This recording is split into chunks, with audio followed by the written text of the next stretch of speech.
Hey, what's going on YouTube? So the fall and winter season can really get expensive because you have Black Friday and there's a lot of gift sharing and gift buying that people do for family time during Christmas, and we're spending a lot more money because we're indoors and we're trying to keep ourselves entertained. So I figured I'd make a video on my 5 tips on how to save money for the winter. So the first tip is to lower heat in your living area.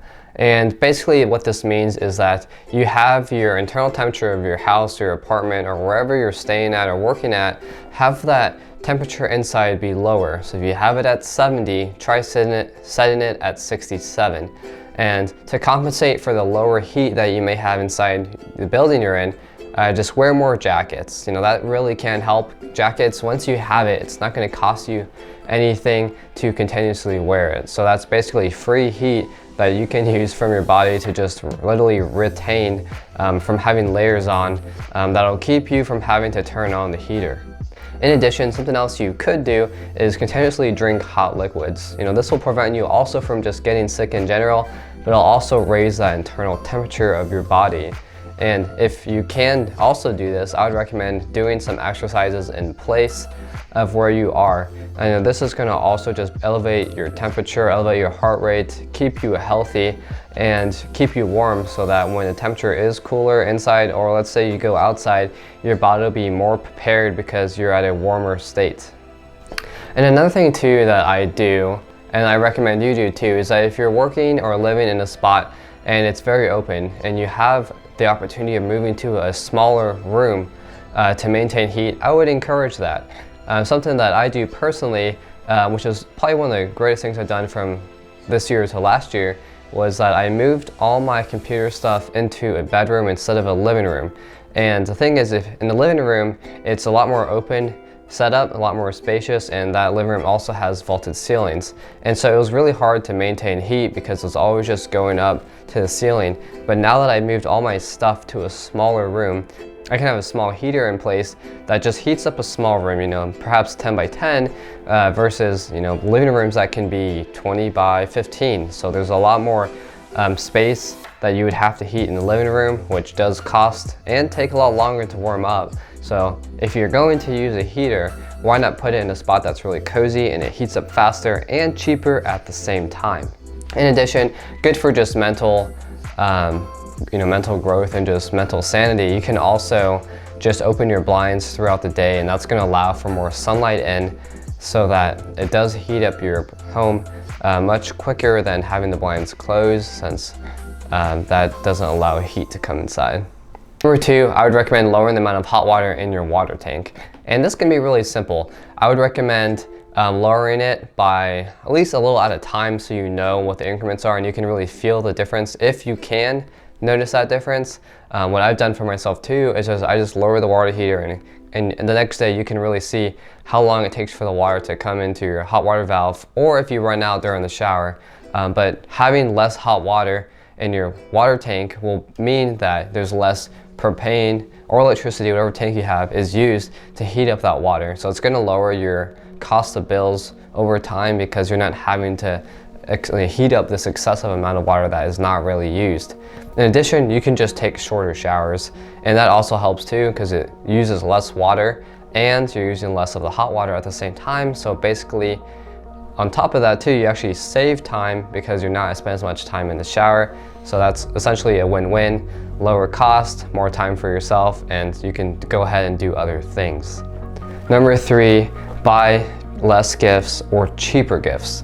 I think that if you're buying gifts or if you're getting gifts for someone, it's really the thought of giving someone a present versus the present itself. And I've just learned that over time, the gifts to me just don't really matter. I just care about having a good time with people and really enjoying the conversations that we have. Maybe that's the thing. When I was really young, I really cared about the presents that I got because that's what I wanted for Christmas. That's why I looked forward to Christmas. But now that I'm older, I just don't care about the gifts.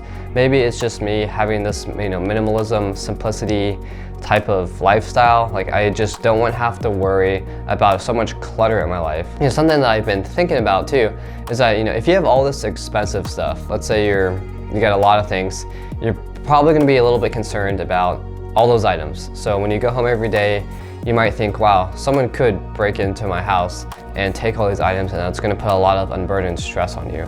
Or you might, increase your insurance so if you do lose those items in a fire, then you have a way of obtaining that value back.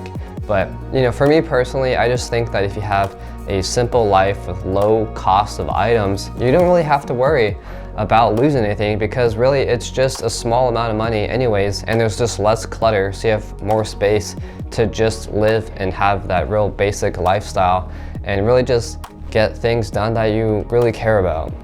And then really too, with just having less things and less clutter, is that when you go home, you don't have to worry about any of those additional items, and really it just gives you an opportunity to focus on what really makes you happy in your life, rather than having to just buy all these items that you think make you happy. Like, it might be exciting in the moment because you're buying something, and that's really what the addictive part is. But once you have the item, that excitement is usually gone after a couple of days, and then you just have this item that costed you money and time to get. So overall, I just think if you have a simple lifestyle with low cost items and not much items, then you're gonna have a much more basic, minimalistic, and simple life that I do think will make you much happier in the long run. Number 4, if you want seasonal decorations, consider buying them used. So every Christmas year, you might see housing decorations on the outside of people's houses, or even on like their Christmas trees and inside their house. If you want to have decorations and you're that type of person that really does care about having that seasonal feel and look, I would recommend buying those things used or off season. So you can buy them like at Habitat for Humanity's, places where there's donations. Like, it's just going to be really cheap because people are getting rid of it. Or if you're looking in the springtime, you'll probably see it during a garage sale, because it's a whole nother year until Christmas again, and then you can just pick it up for like 10% of the price, which is really good in itself, because if you knew you wanted to buy it and you bought it for 90% off, then hey, that's just a win-win in general. In addition, if you're also looking for that extra tip on how to save money when decorating, try to avoid Christmas decorations or any type of decoration that requires electricity. So like Christmas lights, for example, or like those star bulbs that go on Christmas trees, those type of things. And what you can do to avoid having items that cost electricity but still look nice, you can use like candy canes, you can use ornaments, wreaths, etc. And that will still give you that really seasonal vibe without that seasonal price. Number 5, plan destinations far in advance. So if you know every year that you're gonna go travel somewhere, maybe go back home to where you grew up, or you're gonna see your friend, and that's just something you're gonna do 6 months out, I would recommend that is the time you start looking for airplane tickets or deciding how you're gonna get there. If you can get an airplane ticket far in advance, typically the price will be much lower and give you much more opportunity to really track that price and see what's the best price to purchase ratio. In addition, let's say airplane tickets cost way too much. If you haven't thought of already, I would consider driving to a location or doing something local. Like taking a road trip is also very nice, because you get a lot of scenery that comes along with just being on the ground and seeing the area around you. If you haven't done a trip where you're just checking out the cities nearby, I would recommend doing that. It's going to be a lot cheaper. It'll be probably faster depending on how far you're trying to go, and you're going to build quality time inside of the car with your friends or your family at the same time.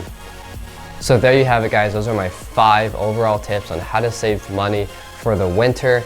If you have any other ideas on how to do this, feel free to post a comment below so we can all benefit from the great ideas that you have. Thank you guys so much for watching Growth Mindset channel.